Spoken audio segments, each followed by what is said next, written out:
Use everything this world has to give you for fuel. Everything I do in life, it sucks. Everything I do in life, it sucks. That's why when I was 300 pounds and 24 years old, it wasn't like I had some big epiphany of let's just go be a Navy SEAL and let's lose some weight. No, I knew my entire life was going to be a struggle, which is why I just ignored it. And I said, I'm not even trying to jump off into this shit and learn how to read, how to write, how to memorize, how to become something I am not.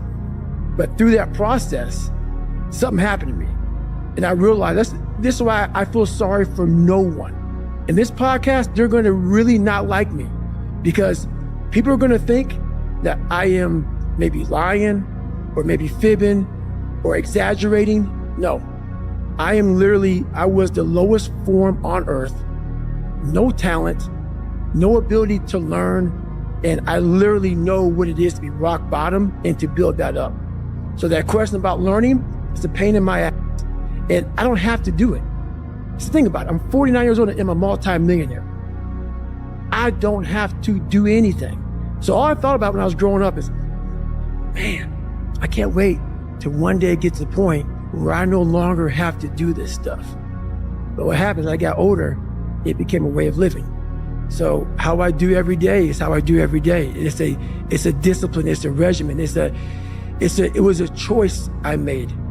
And the choice I made was, what are you willing to sacrifice and what are you willing to give up to find every bit of who you are as a human being? And I was willing to give up everything to do that. Life beat me the up bad. I mean, I was knocked out in the 12th round of a 15-round, heavyweight bout. I was knocked out. But what happened was in the 12th round, when the challenger turned his back on me, I was getting the up. And I got up and won the next 3 rounds and knocked that motherfucker out in the 15th round. So that's my mind about can't hurt me. I was hurt, man. Like literally, I had to overcome so much those first 26 years of my life, and I still do every day today. It's not over. But the mentality of can't hurt me is just that. No matter what's in front of you, man, you have to face, you have to confront, you have to overcome and move forward. So my father, some of the kids that bullied me, my learning disabilities, all these things I went through in life, stuttering, had so many different issues, failing and failing and failing, I had to overcome them, or they would have overcame me. I was able to look at my childhood and how I grew up as the ultimate training ground for my life. There has to be some people in this planet Earth who have my mentality. As gross as it is to some people, and as far off as it is and not understood, there has to be some people like me on this planet Earth. Has to be some warriors out there that are able to take this mindset and do something with it. So that right there, once you are able to look at your life and realize that all these bad things are actually the ultimate training ground for what you're going to, encounter in life, you start looking at your past very differently. I'm still examining human potential. How far can the mind go? How far can we go as human beings? But it's amazing that once you get control of that thing, how far you can go.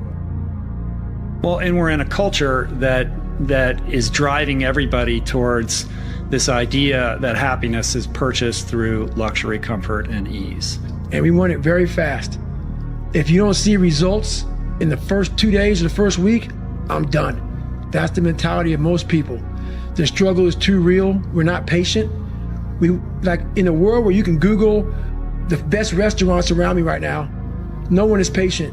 And for you to lose weight, for you to stop drinking, whatever the hell you're going through, it takes a lot of patience, a lot of time, and a lot of pitfalls, a lot of plateaus.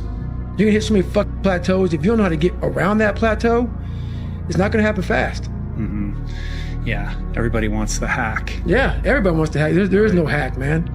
There's no hack. What do you think is the biggest stumbling block that most people face with this kind of journey? Honestly, is they have the woe is me mentality. It's too hard. Life isn't fair. These things in life are not easy for me. You look to your left, and you look to your right, and you start to judge yourself off other people. Like, if you're a female, well, she's skinny and she doesn't work out as hard as I do. And everything starts to corrupt your mind. You start to look around too much at other people and what they're doing, and that starts to corrupt your own dialogue. We are judging ourselves against too many people. You have to judge yourself against yourself. And that's the one thing I started learning, man. This isn't a race against me and Rich Roll. This is a race against David Goggins and David Goggins alone. And once you can silence all that bullshit, all the outside interference and things that it has to happen. And that's a fact. Like, there's no get out of jail free card, bro. None. Like, that is a life that I don't know. I don't have that ability, or I have the ability, I don't have the, I'm not good enough, smart enough. I'm not talented enough to do that. Some people are. Some people can start at 1. Some people don't have to start at all. If you lack talent, you can't sit back and say, I'll start in half an hour. I can't do that. I gotta start now. And after I get back from starting, I gotta start again. And then when I get done with that run or that study session, if it wasn't good enough, I gotta go back again. Because repetition is what taught me everything. So you can honestly outwork anything, but it's that you obviously are a very talented man. Just shut up and let me enjoy this pain. I don't want anything to numb it. I don't want anything right now. Because what I had done was I just, in my mind, and people will take this wrong and take it as wrong as you want to, I don't really care. I had just climbed a mental wall that was amazing. And I didn't want anybody to take that pain away from me. I never want to feel it again. But what it did was it showed me what is possible. And that's what set the new stage for me. That's when I realized, oh man, I've really been underachieving my entire life. When you really sit back at your life and you are in that dark room and you're looking at where you started from and you tell yourself, God, dog, man, my mom is this way, my soon-to-be stepdad got murdered, my dad beat the shit out of me, I can't read and write to save my fucking soul, I've lied about it to everybody, I've cheated on all these tests. My God, man. And then you put a goal in your mind. How are you gonna feel, man, when you accomplish this goal coming from that shit? Coming from the fucking hell you came from. A lot of people start from a good starting point. They have a good foundation. What if you can surpass all of these motherfuckers? What if everybody who was fucking way up here started up here, and you started with no legs. You had to grow fucking legs to even start walking, and then crawling, and then running, and then you start passing people with all this given to them. I had to use all this negative shit that was making me weak and horrible as a person. I had to use this as the power that now fueled me. I had to flip it on its head and say, hold up. This might be exactly what I need. The darkness is exactly what I need. It's how you look at your situation. And I was looking at it all fucked up. What builds a human being is you start with the small building blocks. And before you know it, man, you become something that it doesn't even make sense to most people because it's just who you are now. That's why I can still run at 50 at 49 with broke down knees and broke down body, because my body knows you still can, therefore I do. Second you stop, the willpower is gone. And that's beautiful. Yes, I run every single morning. So that's what time are you up? When are you waking up? I'm up about 5:30. So every morning starts with a run. And that's because that's the one thing I hate to do more than anything in the world. So that's like my cup of coffee. And I'm all about armoring yourself. So the second you leave your house, and the second you open your phone, the second you do any of that, you are now letting in poison and cancer. So I make sure a lot of things you can't avoid. So as I get up, I start to armor plate my mind and body. Like a person's going to war, you put your body armor on. That's what I'm doing on that run. I'm waking up and I'm giving myself all this armor. So when I come out in the world, look at that phone, I'm ready. I'm not waking up late. I'm not rushing around. I'm not disorganized, because I know I'm gonna get hit in the mouth. There's an art to getting hit in the mouth. And that is why these things are important. You have to wake up and you have to give yourself belief. You have to give yourself confidence. So it starts with that run. So after the run, I come home, I eat something small. How long's the run typically at the moment? Nowhere under 12 miles. So 12 miles is the minimum. The biggest misunderstanding about David Goggins of all time, it's like, whether you believe in God or not, I do. He put this lab rat, which is me, on this planet and said, let me fucking see what a beat up, abused kid who can barely learn, who has a twisted body, messed up genetics, sickle cell, this and that. Let me give him everything that pretty much disqualifies you from the military. But back then, it wasn't estrus. And let's put him in this and see what comes out of it. So to do that, friction, you don't wake up in the morning time and go to the coffee maker. Matter of fact, sometimes you don't even sleep. What it requires is when I'm at 2 o'clock it's 2 o'clock in the morning, and my brain is thinking about a fucking drug. And I gotta get up and look in my book to see if that drug is how I remember it. And this is every day of my fucking life. That's why when I train a fighter or I train someone, I'm like, you have no fucking idea how great you really are. Because you are using such minimal of what you have. And if people can learn to focus, this is what's possible. While it may not be pretty, like people want to do a documentary on me. I go, no. I don't want you to do a documentary on me. Because I will have normal, everyday people picking me apart. Oh, his life is miserable. Who wants to live like that? It's crazy how it's almost like he's sick, he's psychotic. But I can't want it more than you. And so many people just want it the easy way. I'm sorry, man. It's not. So what they start to do is they build this narrative of it's okay. When the narrative should be, you need to fucking work harder. You need to fucking discipline your mind better. We need to help people more than just saying it's okay. Or attracting your mind to everything, you can then start to grow in realizing I'm stressed out for no reason. This is my own little race. This is my own timeline, and this is how I'm gonna run it. I think that so many people are so disconnected from themselves. They're operating on autopilot. They're reacting to their environment. That's the big thing, man. And that's why it was important for me to finally realize, stop being all these fake people I used to be. Stop being afraid. There was no growth until I cut myself down to nothing, to the person I really was, the real human being. And once I found out who I really was, that's when I started growing. I was trying to build on top of a lied, up foundation. You can't build a house on a fucked up foundation. So I had to get down to the actual mineral soil of who I was, and that's when you can start real growth.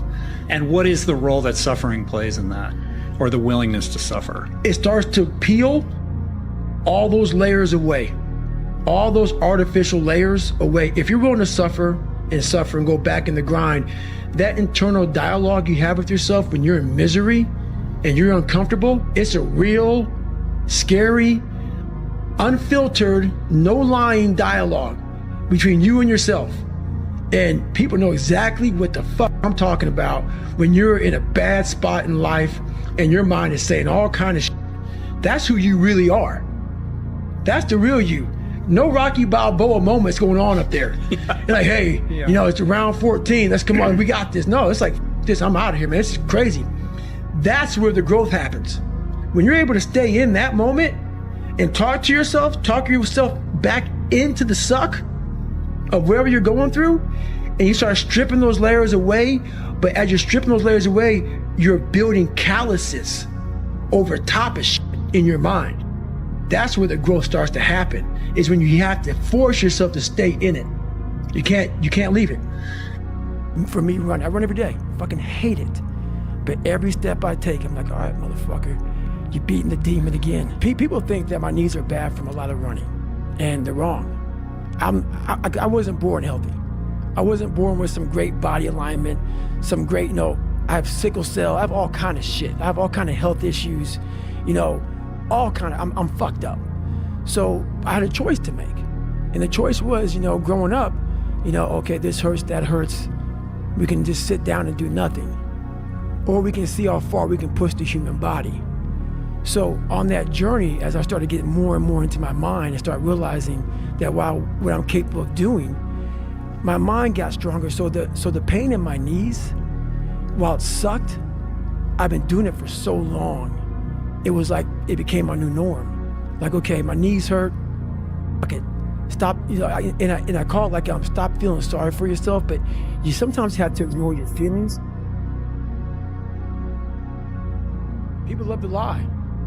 People love to lie. I thought I was the only person, like when I was growing up, I thought I was the only person that lied. Because I lived in the bubble. And people love to lie about who they're not. They love to lie about who they're not, dude. And that's, for me, the reason why I'm so vulnerable and I'm so real and honest. Find somebody to come out and tell me I'm lying about my life. And for me to come where I came from and have the resume I have now, the confidence you get, how I don't care who, you gonna judge me? You gonna judge me? What have you done in your life? So me being so honest and so upfront and so truthful, that came with me finally figuring out who I was, but also conquering David Goggins, the demons of David Goggins. Therefore now you're just an open book. You look at somebody looking right in the eye, tell me exactly who you are. You walk away. I'm good, bro, because I know exactly what this journey took to get here. And that gives you a fire and a passion that people can call you nigger, they can call you, if you're or gay or bisexual, call you whatever the fuck you want. If you put yourself in the fire and you come out every fucking day like this, brush it off, not scared to go back in there again, come on, man. Your truth is real. You come out every day, man, with a way of talking to people that people don't have, because there's no truth behind them. And the truth is a starting line. What I realized on my journey was a lot of us don't believe that we can achieve the impossible. And along my journey, I started realizing, man, I gotta fucking tell some people about this shit, man. Like, I discovered something that some people have, but they don't even fucking know. All of us have it. But along this way, I wasn't, like I said, I wasn't a theorist. I became a practitioner. And I was like, my God, I'm busting down so many barriers of, like, I have a learning disability. Okay, but I'm catching up with everybody. I figured that out. I figured out all these negative things in my life that were keeping me in this hole. I'm like, I gotta tell people, man, that, hang on a second, man. You can fucking achieve the absolute impossible. You don't need great parents. You don't need like a private school. You don't need to have this humongous GPA and all this other shit. What you need is the one thing I talked about in my book, which is straight up brutal work ethic.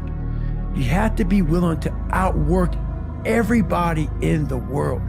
And that's the hard part. That's the hard part. This isn't like some 5-step process where if you do these 5 fucking steps, you're gonna end up with this magical world. Nah, I'm basically teaching you how to callous over your victim's mentality. I'm teaching you how to, like I did 67,000 pull-ups in training for the pull-up record. I was seriously callousing my hands to protect them. What I'm trying to do with people is teach them how to find more of themselves to where they empower themselves. I'm all about the underdog. You have a good life, man. You have a fucking good life. I don't write from that place. I write from the place that I am, the place that created who I am. I go back to that place. I call it going back to scratch. I can't write about David Goggins. Now, David Goggins now is a success. People want to get to feel whatever success is for them. They want to feel that. So I can't write it here at David Goggins successful. I must write at David Goggins fucking, man, I don't feel good about myself. And every day I go through that journey. So that's where it comes from. It comes from scratch. Yeah, all that shit, all my knowledge comes from going back to where the real growth doesn't happen. When you make it so far in life, you make it so high up, whatever it is, whatever you're trying to be, there's no more growth. There's small growth. I hate this interview right now, not because of you.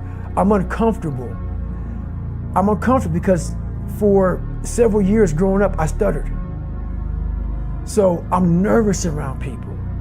I still battle these demons every day. They're still there, man. I'm still that guy that lived in a $7 a month place. Just because I'm not living there anymore, I'm scarred. Scars remind you that your past is real. It's real, man. You can't run away from it. It's a part of me. I carry that shit wherever I go. It doesn't define who I am, but it's a scar. All these things scarred me. But that's why people connect with me. We all have mental scars, physical scars. Our scars remind us that the past is so very fucking real. So I'm a teacher saying that it's okay, man.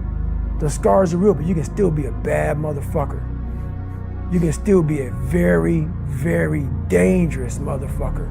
You don't want to break open that callus, that scar in your mind. You don't want to break, you have to break it open, let that blood flow. You have to let blood flow in your brain. You have to let all that stuff flow out. All that toxic stuff that you have trapped in there has to start flowing out now. So, like you said, you are doing this to yourself. Yes, people may have helped you get there, but it's now on you. That's a painful truth, though. It's a painful truth. Painful truth. Like all those people in high school and everything else, they don't know how you're gonna end up. So you gotta make sure that you constantly are rewriting your book. You have to constantly rewrite your book every day of your life. And these aren't just words I say, this is how I have to live. Like, these are conversations I have with myself. And I say it everywhere I go. The most important conversation, one you have with yourself. Yes. You live with it every single day. But most of our conversations are not the right ones. They're not the ones that are gonna push us to the place we need to go. They're the ones that are gonna keep us sitting in that toxic environment that you've helped create and everybody else helped create, and you just live in it. You live in that muck, and that conversation just plays in your head. That becomes you. Even though I made it, I went back to that fucking start line after I made it 100 more times. That's real life.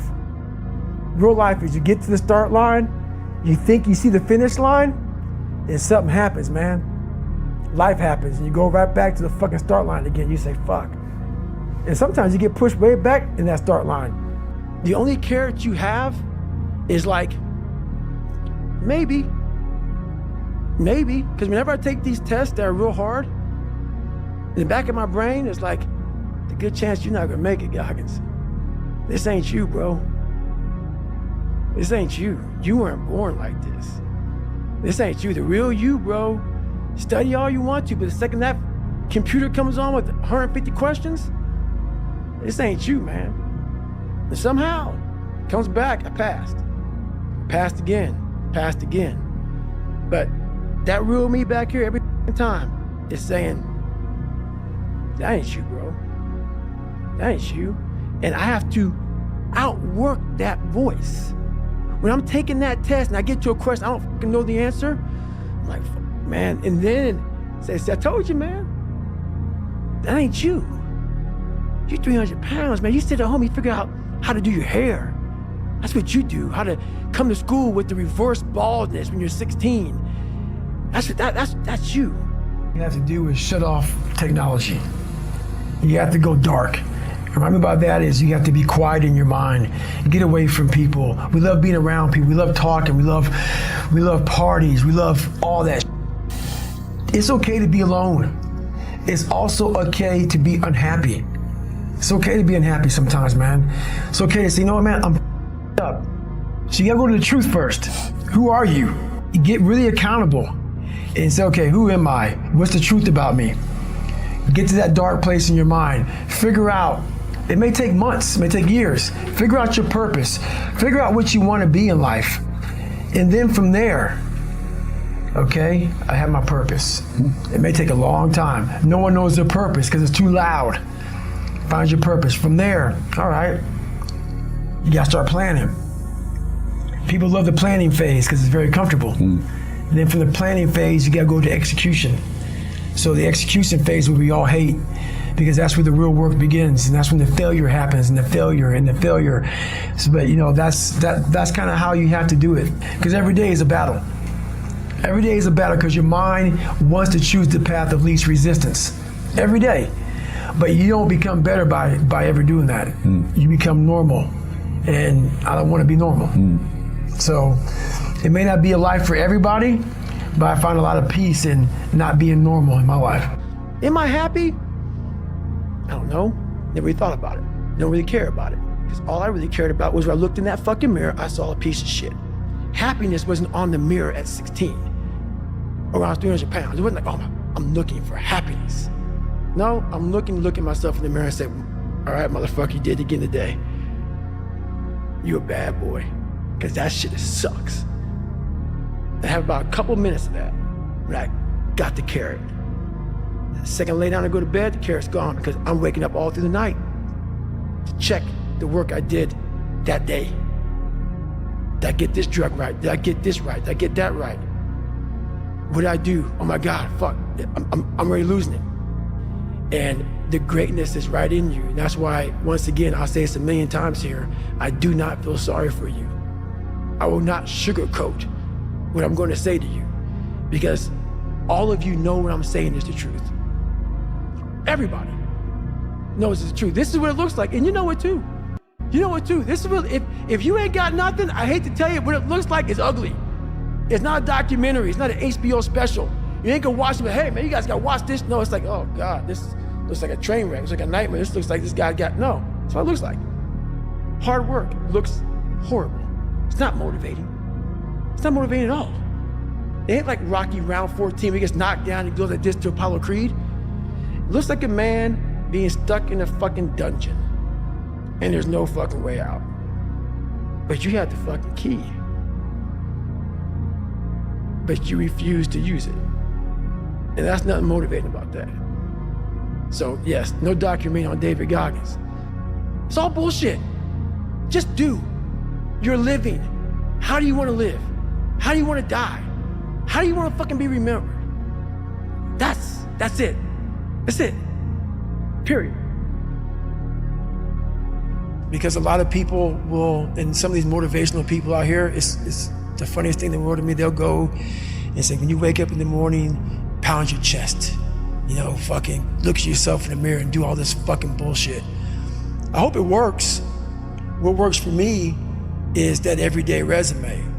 The things I know I've accomplished, the things I know I've done, real hard work, the real calluses on my mind, the real calluses on my hands. That's it.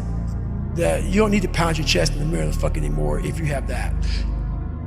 One thing I'm most scared of in the world is losing touch with the best thing in the world is your mind. Your mindset, how you can picture yourself, how you can focus, how you can drive, how you can put yourself in so many situations and get out of it.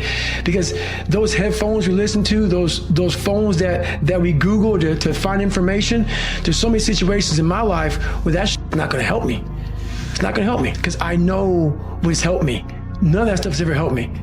None of that stuff's ever helped me. What has helped me has been me alone, getting my shit together and being accountable for who I'm not and who I want to be.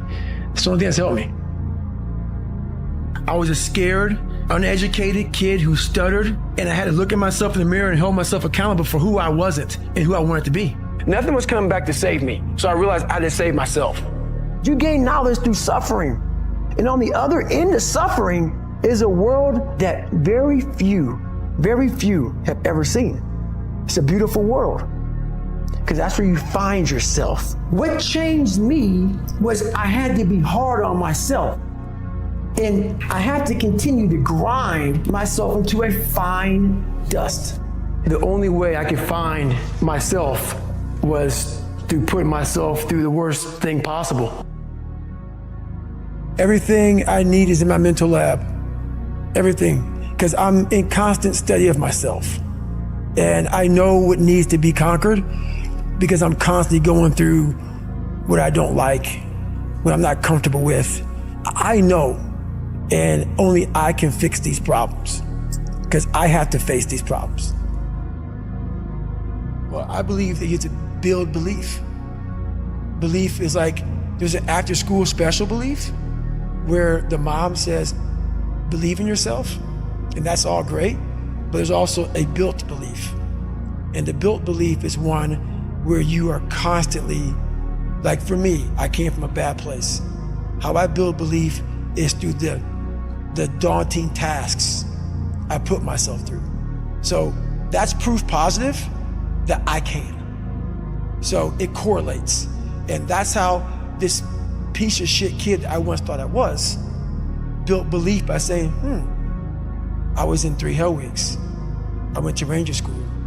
I tried out for Delta Selection. Undeniable stack of proof. That is proof, motherfucker. So whenever you think you can't, the confidence comes from the thing that you built. You must build belief. You must build confidence. It can't be like, hey, I'm gonna go knock that shit out. You gotta look over here and say, I can knock that shit out.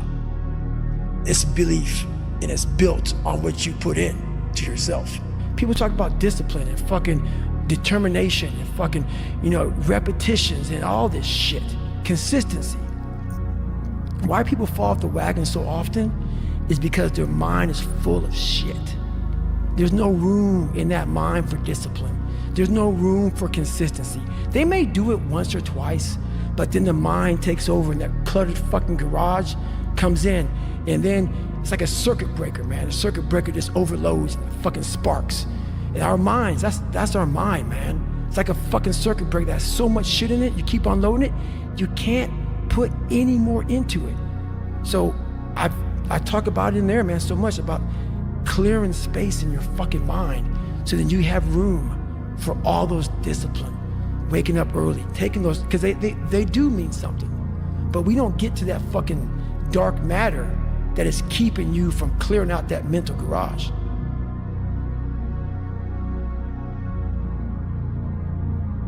And so many people just want it the easy way. I'm sorry, man. It's not. So what they start to do is they build this narrative of it's okay. When the narrative should be, you need to fuck work harder. You need to fuck discipline your mind better. We need to help people more than just saying it's okay. It's okay that you're not fucking willing to fucking help yourself out. That's not okay. It's not okay. It's not acceptable. Even though it's your life, if that's acceptable, that's unacceptable. And there's a lot of people in this world, me included, that if I accepted that, I wouldn't be anywhere. With success in life comes more haters. Don't make them hurt your feelings. Use them for fuel. Use them for energy. In times of need, put them on the fucking mental Rolodex in your mind. And when you don't want to do shit, roll through your brain. Pull up that motherfucker that you need. That person who said you couldn't do something. Weren't fast enough, good enough, smart enough, where the fuck it may be. Use it for energy. Instead of killing them with kindness, torture them with fucking success. In life, we have to continue pushing past the odds. So, there is no get out of jail free card. There's no fucking secret. Yeah. It's just hard fucking work. Yeah. Yeah. And I hate to say it, man. Everybody goes, what is your secret, man? What's your secret about business? What's your secret about this? What's your secret about that? You don't want the fucking answer. The answer is, you see these fucking hands? Hard work. Hard fucking work, man. Yeah. I'm sorry. Yeah. I'm sorry. I'm not gonna voodoo some shit. I'm not a magician. It's not magic. It's literally, you're gonna have to wake up. Yeah. And you're gonna have to sit there and say, fuck, today's gonna suck. And then when that day is over, you're gonna wake up again and say, fuck. Yeah. The next day is gonna suck. Yeah. And that's gonna be your life. Yeah. Unless you're this guy who sits back and says, oh, I had this great idea. And it happens to work. Yeah. And you could be some lazy fat ass that sits back and makes millions of dollars off of some idea. Yeah. But the majority of it could just wake up every day, Yeah. punch that mental time clock and say, this is gonna suck. When you sit there in the ugly mirror and say, I'm this, I'm this, I'm this, I'm this, you finally started your life. Maybe 40 years old. Maybe 40 years old, 5, 6 kids, wife. But the second you look in that mirror and you say, I'm this, I'm this, I'm this, I'm this, I'm this. Well, basically, I'm not this, I'm not this, I'm not this, I can't do this, I can't do this. I'm all these insecurities. Your life finally started. And once you start that life, man, the truth comes out big time. You no longer care. So that's the problem. Most people just don't want to have that conversation to the point where they can go on stage with 1 million people and say, I'm all this. And have a good day. See ya. It's empowering. It's very empowering. We all are teachers. And some people respond to different teachers. Like leadership. Everybody goes, man, how do you become a great leader? Everybody leads differently. Everybody follows different leaders. I happen to be one of millions of teachers. But every one of us are teachers. I'm a teacher.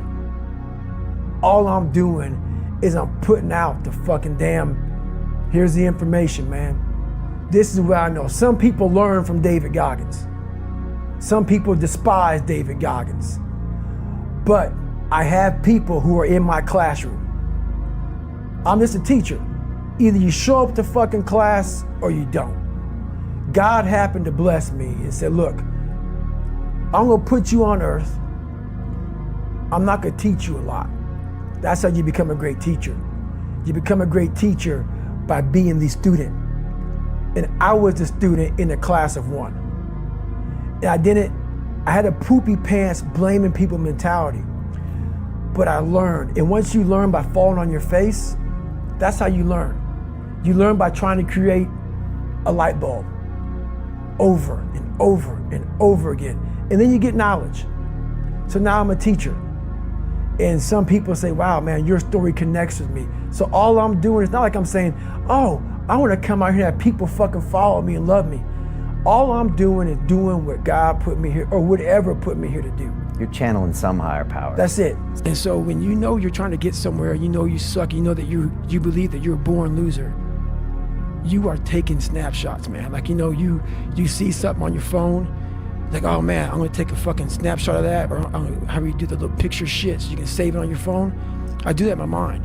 So when I get in these moments, I'm like, okay, wow, that's some good knowledge right there, man. I snapshot it, because I know that I can use that later. I can use this, because I'm not out there most people, they go out and they run, and they go out and they do, and they're like, oh, this is beautiful, look at the mountains and the shit and all this bullshit. No, I don't like it. My body hurts, I'm hurting. How do we get through this? And it's a lab. It's my mental lab. And so when I come home, I'm not forgetting it. And the second, like every day I get done running, or every day I get through working, every day I get through studying, whatever it is that brings me to that place of knowledge, I come home and that book was mostly written on a scratch piece of paper in hand. So I come home from running and I write everything out. I write everything out, all those things. And as I'm running, I'm talking about it. So all these things that pop in my head as I continue to run, I'm going through it. I'm starting to layer it down. I'm starting to break it down into, okay, that happened. Okay, now let's layer this. Because that's just not how it happened. It just didn't happen that way. What led up to this? And so it becomes me by myself in school. I'm literally going to school right now and I'm learning. So when I come home, I write it out. Everybody's journey is different. Everybody's journey is different. I was on a journey to see who David Goggins was. And that journey took me in some of the hardest areas a human being can even imagine. And right now, I'm the happiest person on the planet because, you know, I had to climb Mount Everest several times just to look down on my life to see what hell I came from. And that's what kept me going through all this stuff. Like I envisioned myself going through, like when I was a young kid and they called me all the time. I got my dad beat the hell out of me and I had no self-esteem. I had this vision of, if I can make it to where I want to go, imagine when I look back on my damn life, how proud I will be. And now I'm here. I'm able to look back on this life I lived that many people will never understand, because why? When you're passionate, they think you're crazy. And you can't even explain to people why you're doing or why you did what you did, because you found your purpose. And once you found your purpose, you can't really explain it to normal people because they don't understand passion, because they live everyday life just going, not really finding their purpose. So I become a foreign language to people. They think, so they put me in a category of, you're just crazy. No. I'm passionate. I found my purpose in this life. What do you think most people get wrong about motivation? They think that maybe once I get it, I'm gonna hold on to it. Nothing is permanent. Nothing is permanent. And a lot of times you have to learn to perform without motivation. And that's what people think. They think I need to have this motivation to work out, to study, to be better. So if they don't have it, they just don't do it. And that's where you fail. You have to learn to train your mind well beyond motivation. If you have motivation, that's great. That's some kindling to the fire. All it takes is a little bit of spark, you can burn a whole forest up. But motivation, you have to learn to exist without it. You have to learn to be, you have to be your best self when you're least motivated. I figured out how the brain works. I'm a scared kid, and that's what gives me so much power. I had no foundation, and I built this off of just researching the mind. The feeling you get is basically invincibility. You realize that you can't do it all the time. When you need to do it, I know I can go to a place that I can live in. And when you know that you can run on broken legs and you can do certain things that a lot of people can do, but they're not willing to do, this power, this sympathetic nervous system of fight or flight, and you're fighting, it gives you this charge of energy of when you're sitting there at 3:30, 4 o'clock in the morning and you're duct taping your feet up because they're broken, and you're doing it by yourself, and you're going through arguably one of the hardest training in the world. And these guys, most of them are healthy, and you're going through it broken, and you're already at a disadvantage, but you're still there. You can feed into that and tap into that for a lot of power. But if you look at it, well, I'm broken, man. I'm not gonna make it. But if you look at it as, man, I'm broken and I'm still here. And I'm fighting, and I'm gonna find a way to get through this, because I have no other place to go. It gives you a lot of power. All right, it didn't take, hey, okay, we're gonna do this today. No, this really sucks. This is real, dude. This is real. And every day, I'm a setback. So this is what I would tell your boy. This is exactly what I tell him. Every day you wake up, you're gonna probably be set back for the first 4 weeks before you lose significant weight, because of the mind is gonna be with you the whole time. There's no dopamine. There's no dopamine in there at 300 pounds. You got nothing. Your hormones are shot. You have to envision something that is more powerful than you. Something has to get you out of bed, and you have to create it. It has to be false, because you're not it. You talk about performance without a purpose. Mm-hmm. What's that? So, like, for instance, let's say you have no races. Let's say you have no classes, no nothing. There's no purpose in your life. You know, people need to have purpose to get up. They need purpose to perform. You need to get to a point in your life where there's nothing on the docket. There's no 5K. There's no I'm going to get into school to be this or that, and still perform to the highest level. Because what people don't get is one day that thing's going to come up. And if you're not constantly performing without purpose, you're not going to be ready when the time comes. We're only 1% away from true greatness. There's a big difference between 99% and 100. I always thought that I was given 100%. I wasn't. But I was only 1% from making that money, from being where I want to be, from having everything in life that I've ever dreamed of. But it's that 1% that we sleep on. It's that 1% that we wake up in that morning and we're like, you know what? Not today. maybe tomorrow. Well, guess what? That's why it's so easy to be great nowadays, because most motherfuckers are weak. And if all you do is when you are trying to hit that motherfucking snooze button on life, not in the morning, on life, just know this, all the it takes is thinking about all those weak motherfuckers who are taking a day off. And trust me, you will come up real fast. Like I say, it's easy to be great nowadays because motherfuckers are just weak, very soft. I built Frankenstein. So whenever it gets nasty, David Goggins goes, you had nobody anyway, mother. So see how I'm talking myself for now? That's me. That fires me the fuck up. That makes me nuts. You had nobody anyway, mother. Look around you. There was no team. It was you. There was no weight loss program or mom and dad waking you up saying you can do it, you can be better, trying to build belief. You built belief when you had nothing. Rock bottom. You did that. So as times get hard for me, the truth comes out. And my truth is powerful as fuck.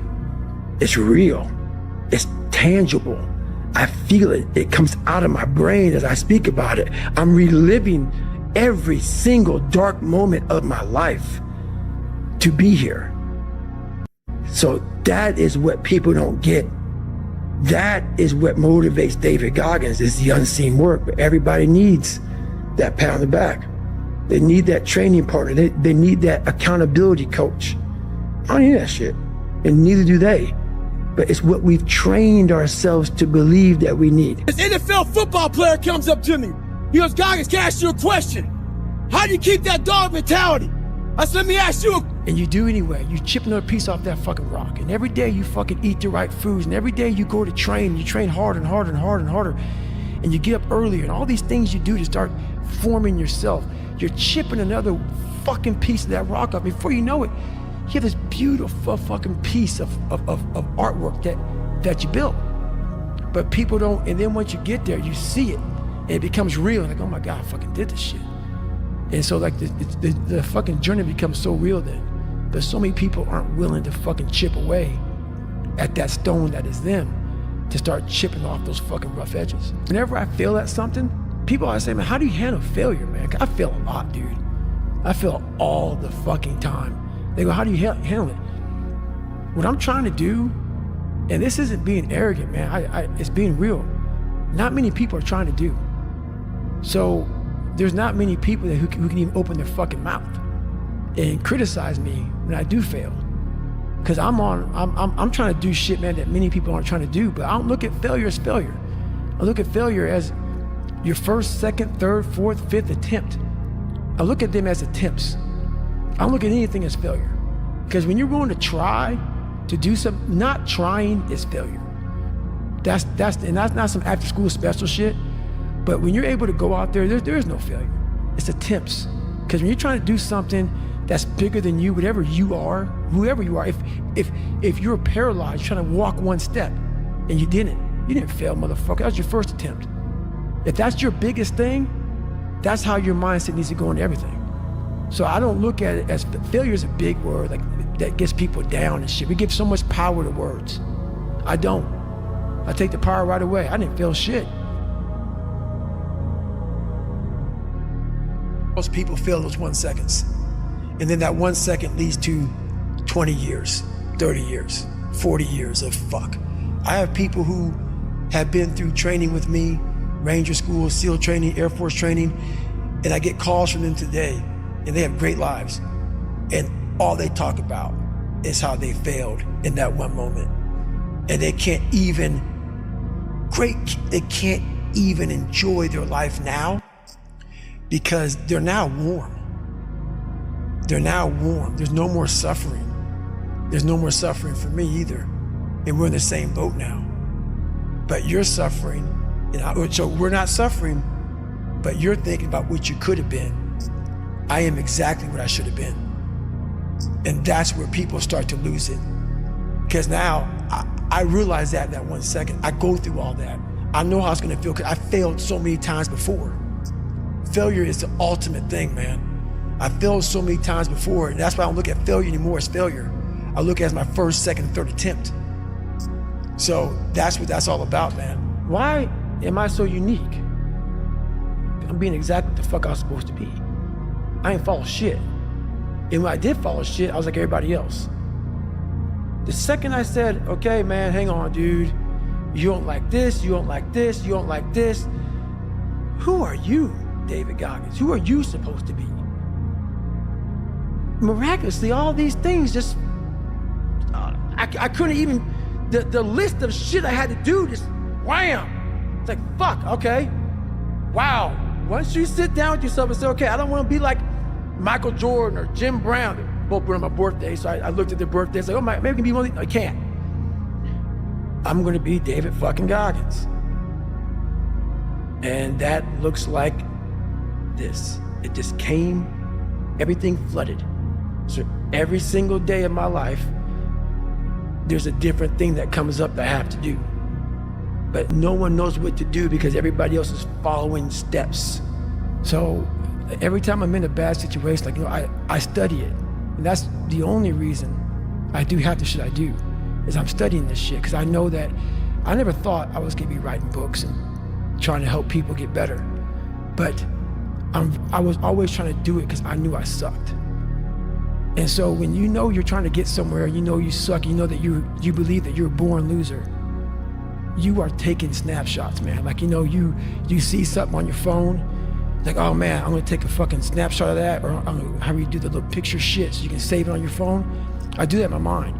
So when I get in these moments where I'm like, fucking, okay, wow, that's some fucking good knowledge right there, man. I snapshot it, because I know that I can use that later. I can use this, because I'm not out there most people, they go out and they run, and they go out and do, and they're like, oh, this is beautiful, look at the fucking mountains and the shit and all this bullshit. No, I don't like it, my body hurts, I'm hurting, how do we get through this? And it's a fucking, it's a lab, it's my mental lab. And so when I come home, I'm not forgetting it. And the second, like, every day I get done running, or every day I get through working, every day I get through studying, whatever it is that brings me to that place of knowledge, I come home and that book was mostly written on a scratch piece of paper in hand.